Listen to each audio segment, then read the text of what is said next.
الحمد للہ وکفى وسلام علی عباده الذین اصطفى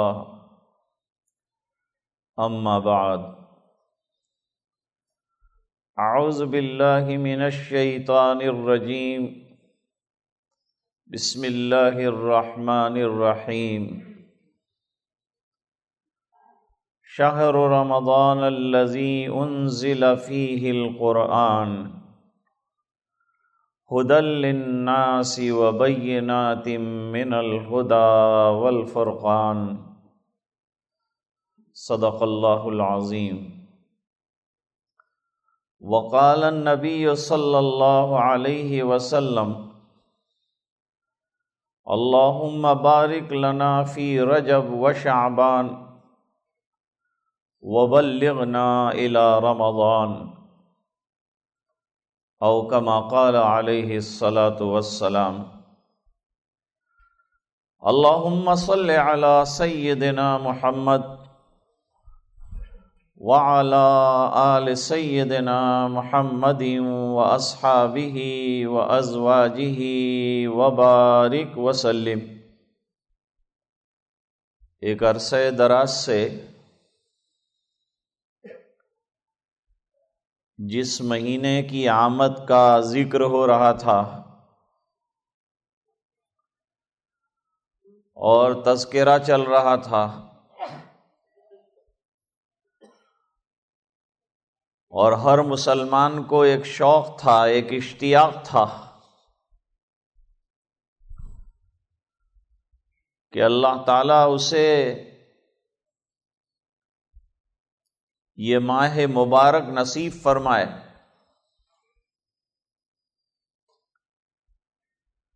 اب اللہ کا فضل و کرم ہوا کہ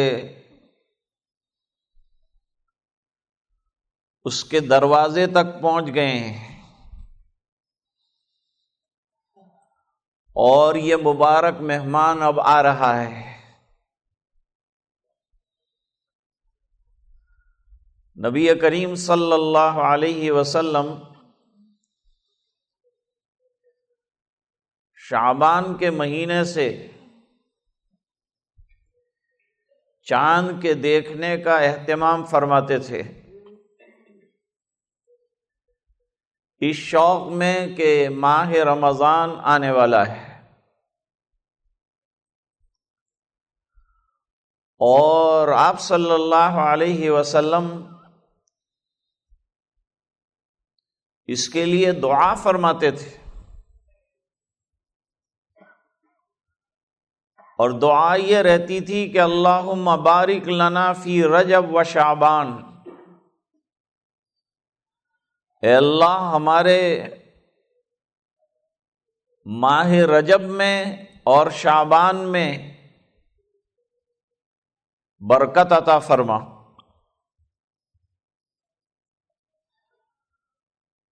اور ایسی برکت عطا فرما کہ جس کے نتیجے میں ماہ رمضان نصیب ہو جائے۔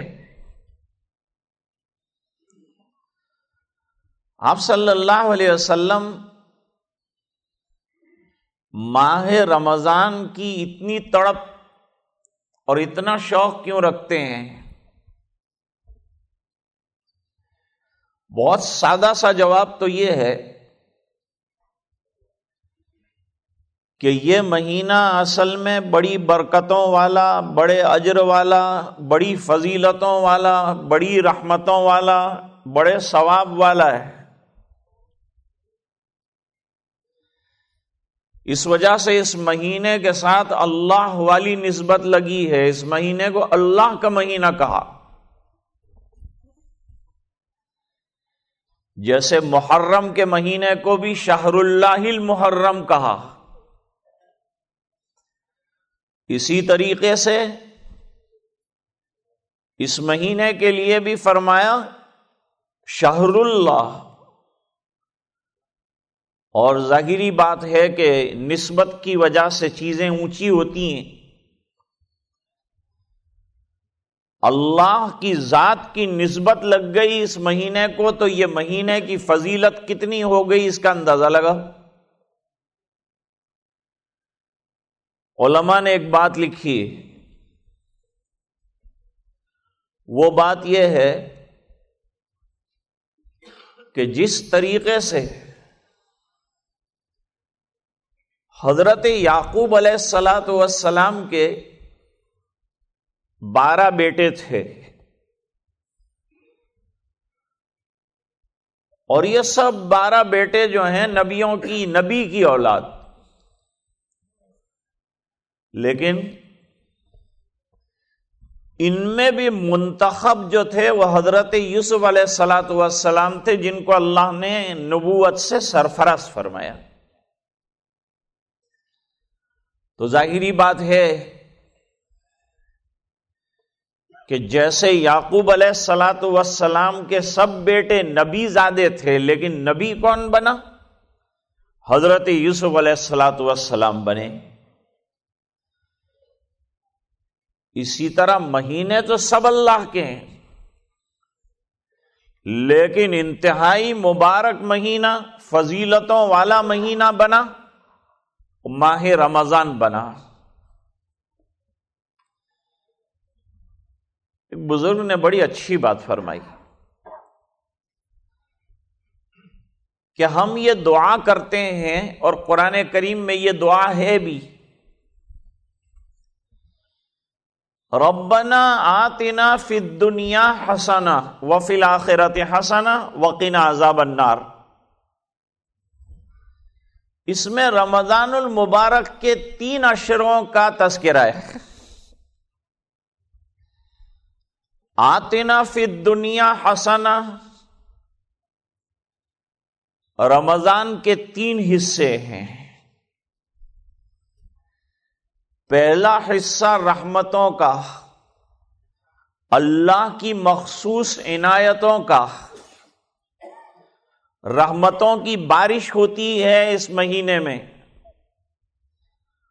تو پہلا عشرہ یعنی 10 ڈیز جو ہیں وہ رحمتوں والے ہیں، جس کو آتنا فی الدنیا حسنہ میں بیان کیا ہے۔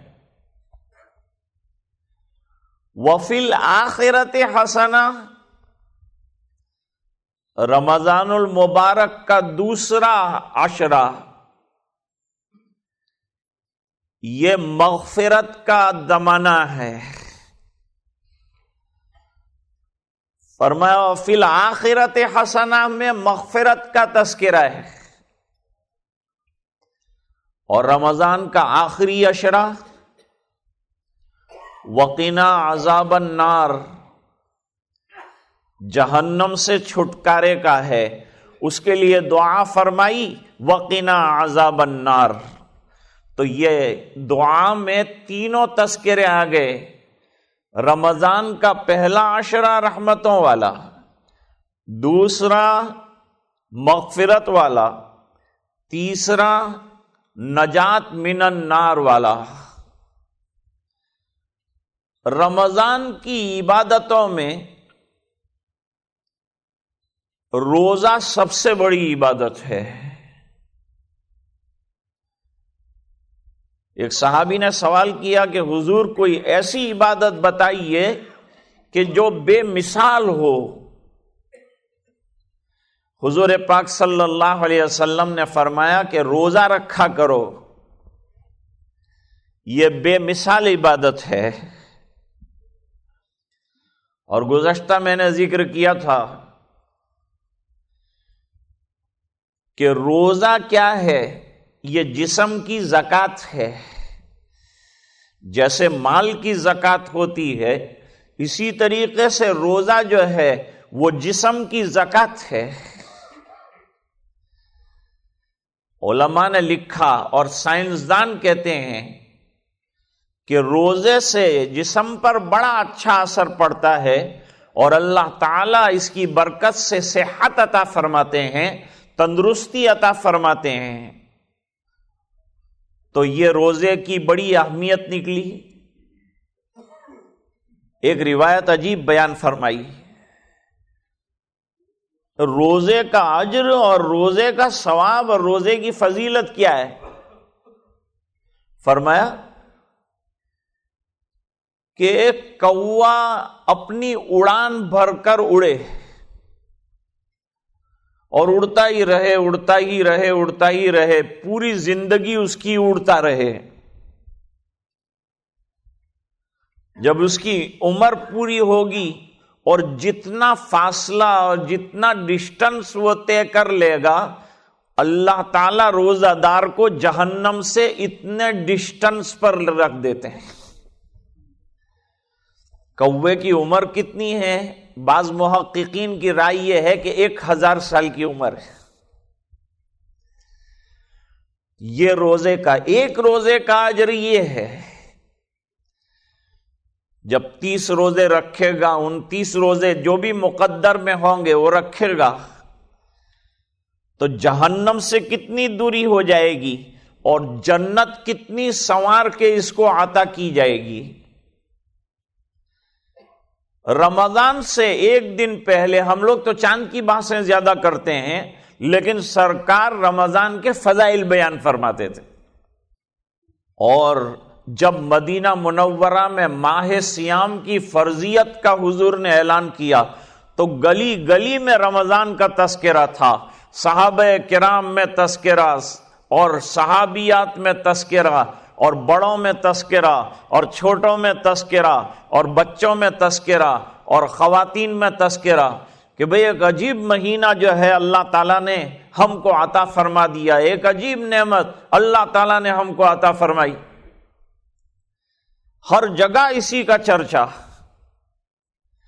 اور سرکار نے فرمایا یہ مہینہ ایسا ہے کہ اللہ تعالی اس مہینے کے لیے، رمضان المبارک کے مہینے کے لیے جنت کو سجاتے ہیں، پورا سال ڈیکوریٹ کرتے ہیں،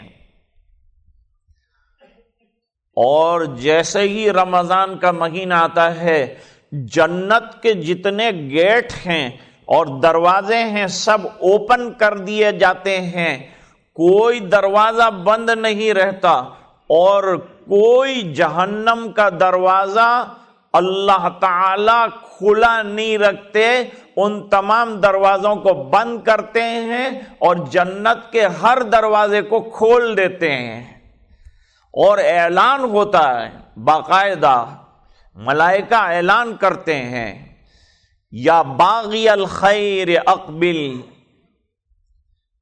اے نیکیوں کے طلبگار اور اے نیکیوں کے کرنے والے، آ جا اور کام میں لگ جا اور موقع کو غنیمت سمجھ لے اور زندگی کی قدر کر لے اور لمحوں کی قدر کر لے۔ کتنے لوگ ایسے تھے کہ جو تمنا کرتے تھے کہ ہمیں یہ مبارک مہینہ مل جائے، لیکن ان کی زندگی ختم ہو چکی تھی، وہ اللہ کے دربار میں پہنچ گئے، وہ اللہ کو پیارے ہو گئے، اور اللہ تعالیٰ نے ہمارے حصے میں یہ سعادت لکھی تھی اور یہ نعمت لکھی تھی، تو اب یہ نعمت کی قدر یہ ہے کہ اس کو جہاں تک ہو سکے وصول کیا جائے اور جہاں تک ہو سکے اس سے فائدہ اٹھایا جائے۔ تو رمضان المبارک کی بڑی عبادت جو ہے کہ جس کے علاوہ انسان کچھ نہ کرے، ہاں فرائض تو اپنی جگہ ہیں، پنجگانہ نمازیں، بھئی روزہ سال میں ایک مرتبہ آیا اور اس کے لیے الحمدللہ ہم اہتمام کرتے ہیں، کرنا بھی چاہیے، ضروری بھی ہے، لیکن اس بات کا بڑا خیال رکھنا چاہیے کہ روزانہ کی جو پنجگانہ نمازیں ہیں ان میں کمی نہ آنے پائے، وہ بھی فرض ہے، یہ بھی فرض ہے۔ جب یہ فرض کا اتنا خیال رکھا جا رہا ہے تو نمازوں کا کتنا اہتمام کرنا چاہیے اور پورا سال کتنا خیال رکھنا چاہیے اور کتنے اہتمام کے ساتھ جو ہے وہ نمازوں کو بجا لانا چاہیے اور اس میں کمی نہیں کرنا چاہیے۔ رمضان المبارک کی دوسری بڑی اور زبردست عبادت تلاوت قرآن ہے۔ اس لیے اللہ تعالیٰ نے روزہ جو رکھوایا وہ دن کے اندر رکھوایا، اور رات کے وقت عامتاً کھانا پینا ہوتا نہیں ہے، تو رات کو جو ہے تراویح میں کھڑا کروا دیا، اور رات کو نماز کے اوپر لگایا، اور رات کو قرآن کریم کے سننے کے اوپر لگا دیا، تاکہ دن بھی کام میں آئے اور رات جو ہے وہ بھی کام میں آئے۔ اب رات کو یہ تلاوت قرآن والی اور تراویح والی عبادت اللہ تعالیٰ نے ہم کو عطا فرمائی، جس کا پڑھنا ثواب، جس کا سننا ثواب، جس کے لیے کھڑے ہونا ثواب۔ اللہ کے دربار میں روزہ اعلان کرے گا اور درخواست کرے گا کہ اے اللہ، یہ تیرے بندوں کو میں نے بھوکا رکھا تھا، پیاسا رکھا تھا، اس دیواجی تعلق سے دور رہے تھے یہ، لہذا ان کی مغفرت فرما دیجئے۔ تو اللہ تعالی اس کی بات کو سن لیں گے اور اس کی سفارش کو منظور فرمائیں گے، اور دوسری طرف جو ہے وہ قرآن کریم کھڑا ہوگا اور کھڑا ہو کر کہے گا اے اللہ، میں نے رات کو اس کو اپنے سننے سنانے کے لیے کھڑا رکھا، لہذا میری سفارش کو بھی منظور کیا جائے، تو اس کی بھی سفارش جو ہے منظور کی جائے گی۔ تو ایک روزہ دار کے لیے دو سفارش کرنے والے ہو گئے، ایک سفارش کرنے والا روزہ بنا، دوسری سفارش کرنے والا یہ قرآن کریم بنا، یہ دونوں کی سفارش ہو جائے گی تو بندوں کا کام بن جائے گا۔ کرنے والے رمضان میں کثرت سے تلاوت کرتے ہیں۔ حضرت جی مولانا یوسف صاحب رحمت اللہ علیہ اکثر سفر میں رہے، دعوت کے کام کے عنوان کی وجہ سے ہمیشہ سفر میں رہتے تھے۔ تو سفر میں کسی نے پوچھا کہ حضرت یہ روزانہ 4 بیان 5 بیان فرماتے ہیں، تو تلاوت قرآن کریم جو روزانہ کا آپ کا معمول ہے وہ کتنا کرتے ہیں؟ جواب دیا، یہ سفر میں اور اتنے بیانات اور اتنے مشوروں کے بیچ میں روزانہ 16 پارے کی تلاوت کرتے۔ ایک صاحب سے ملاقات ہوئی ہماری ایک گاؤں میں، وہ تلاوت کر رہے تھے۔ ہم نے ان سے پوچھا کہ آپ کب سے تلاوت کرتے ہیں؟ کہا میں روزانہ کا میرا معمول ہے، 16 سال ہو گئے، الحمدللہ 24 گھنٹے میں ایک قرآن کریم مکمل کرنے کا معمول ہے۔ میں نے پوچھا کہ کتنے قرآن کریم ابھی تک ختم کیے؟ انہوں نے کہا 3100 قرآن کریم ختم کر دیے۔ تو تلاوت کرنے والے ایسے بھی لوگ ہیں۔ حضرت مولانا گنگوہی رحمت اللہ علیہ کے واقعات میں آتا ہے کہ 70 سال کی عمر ہو جانے کے باوجود روزانہ جو ہے وہ آدھا قرآن کریم تلاوت کرنے کا معمول، اور خاص طور سے رمضان کے اندر اس کا بے حد اہتمام فرماتے تھے۔ اب سوال ہوتا ہے کہ بھئی قرآن کریم ہم کو سمجھ میں نہیں آتا، تو کیا نہ سمجھنے کے باوجود بھی اجر ملے گا؟ جی ہاں، ڈاکٹر کی دوا ہم کو سمجھ میں نہیں آتی لیکن ہم لوگ لیتے ہیں، اور اللہ تعالیٰ اس کے ذریعے سے شفا بھی دیتے ہیں اور فائدہ بھی پہنچاتے ہیں۔ لہذا سمجھ کر پڑھو تو ثواب بڑھ جائے گا، نہ سمجھ میں آئے اور پڑھتے رہے تب بھی اجر میں کوئی کمی نہیں آئے گی، کوئی نقصان نہیں ہوگا۔ ہر حرف پر اللہ تعالیٰ جو ہے وہ 10 نیکیاں عطا فرماتے ہیں، اور امام غزالی رحمت اللہ علیہ نے لکھا کہ یہ 10 نیکیاں تو ایسے ہی تلاوت کرنے پر دیتے ہیں، اور اگر کوئی نمازوں کے اندر کھڑا ہو جائے اور اس میں قرآن کریم پڑھنا شروع کرے تو فرمایا ہر حرف پر اللہ تعالیٰ 100 نیکیاں جو ہیں وہ عطا فرمائیں گے۔ ایک پارہ پڑھے گا تو کتنے ہزار نیکیاں جمع ہو جائے گی۔ قدر وہ کرے گا جو سمجھتا ہے اجر کو، جو سمجھتا ہے اس نعمت کو وہ قدر کرے گا، اور ظاہری بات ہے کہ جو سمجھتا نہیں ہے اور جس کو اللہ کی معرفت نہیں ہے، گناہ کون کرتا ہے؟ جس کو معرفت نہیں ہوتی اللہ کی، جس کو اللہ کا ڈر نہیں ہوتا، اس سے گناہ زیادہ سرزد ہوتے ہیں، اور جسے اللہ کا دھیان رہے گا اور اللہ کا ڈر رہے گا تو ظاہری بات ہے اس سے گناہ کم صادر ہوں گے، نیکیاں اس سے زیادہ وجود پذیر ہوں گی۔ تو ضرورت اس بات کی ہے کہ ہم اس مہینے کے قدردان بنیں، اس کے ایک ایک لمحے کو وصول کرنے کی کوشش کی جائے اور کثرت سے تلاوت کی جائے۔ ایک چھوٹے سے واقعے پر آج کی بات ختم کریں گے۔ محمود غزنوی کا نام سنا ہوگا۔